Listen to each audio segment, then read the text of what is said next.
Haya, nimewaona. Sasa leo nimekuja hapa South B kwa sababu nilikuwa nimemiss watu wangu. Na mimi nawaheshimu sana watu wa South B kwa sababu nilianza siasa na nyinyi.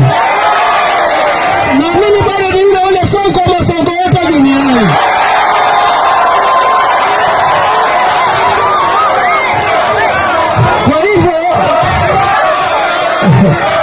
Kwa hivyo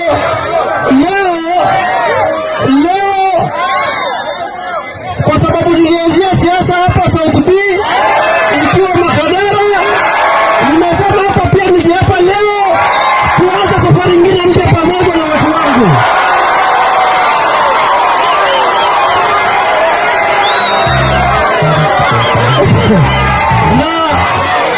Na mimi ningependa kusema hivi, mjua mimi Sonko nilitolewa sababu ya kupigania haki zenu.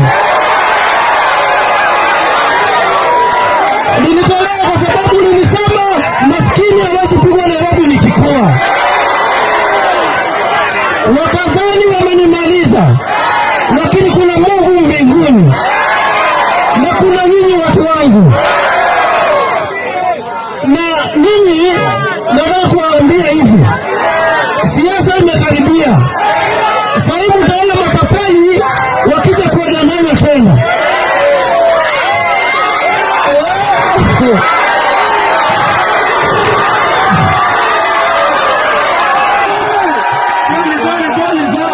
Tuongea vile mtapata kazi. Tuwapolena. Tuongea vile wale single mother viongozi wametaja vile tunawasaidia wajitegemee. Sisi tunaheshimu watu wote. Tunasikia kama Chana anasimama, Shalini anasimama. Kuna mahali tumesimamisha bodaboda. Kuna mahali tumesimamisha malaya. Na akiingia atareform. Tumeelewana. Kwa hivyo hii ndio hafla ya ukweli. Ile ingine ni bandia. Tumeelewana. Sisi tunataka kugeuza maisha ya kila mtu. Tunataka kugeuza maisha ya mwizi. Tunataka kugeuza maisha ya malaya, maisha ya single mother, maisha ya kijana na mbawe. Sawa. Sofia! Vijana! Waraba!